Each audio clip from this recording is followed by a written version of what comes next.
Should you stay married to a narcissist?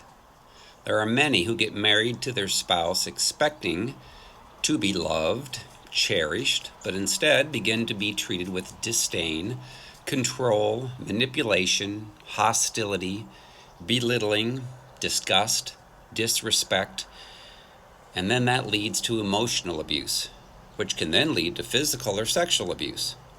So being married to a narcissist is one of the worst things a human can experience. They constantly emotionally tear you down, exhaust you, and it often leads to sickness, disease, and even an early death, and then no desire to live. Their demons want to destroy you, all the while appearing to be the greatest, most godliest person on earth to others. They lie about you to get others to hate you. And I knew of a woman personally at my church who stayed married until she got a brain tumor from her husband's emotional abuse and finally died at the age of 49. Then he got remarried to a healthy woman, and within a year she began to get sick. In Acts chapter 5, verses 1 through 11, Sapphira submitted to her husband Ananias, who told her to lie to Peter about how much they sold their property for when they gave money to him, as they kept some of the money back for themselves, and it cost both their lives, as God killed them just a few hours apart. So, a spouse who leads you away from God to lie and sin is not to be tolerated.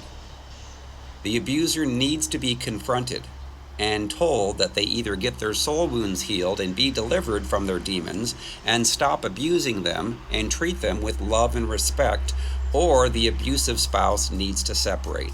Our ministry has helped thousands of abusive spouses to get healed and delivered and save their marriages. In Malachi chapter 2, God says 3 times that he's angry with the man who dealt treacherously with the wife of his youth, which ultimately leads to divorce. God is equally angry with women who abuse their husbands. Abusers have emotionally left the marriage, even if they have not left physically, and have joined Satan to attack you. 1 Corinthians chapter 7, verse 15 says, "But if the unbeliever departs, let him depart. A brother or a sister is not under bondage in such cases. But God has called us to peace." God will eventually ask the abused spouse, who will they ultimately serve? The demons in their abusive spouse or God? You cannot serve 2 masters. God never wants you to make an idol of a spouse who serves demons. If you submit to a spouse who abuses you and you do nothing for the Lord, you will have to ultimately answer to God when he asks you, what did you do for his kingdom? So I have a book called Freedom from Soul Wounds and Demons, and it's helping thousands and thousands of people around the world to change from being abusers to being delivered and being walking in the fruit of the Spirit, like Jesus talked about in Galatians 5. You can read about 16 through 26 about the fruit of the flesh, and then those who actually walk in the fruit of the Spirit. That book, Freedom from Soul Wounds and Demons, is available on Amazon in paperback, Kindle, and Audible.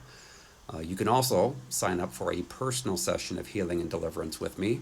Go out to our website, restoredtotofreedom.com, click on Contact Me and submit the form. Or you can call 317-459-7091. Thanks.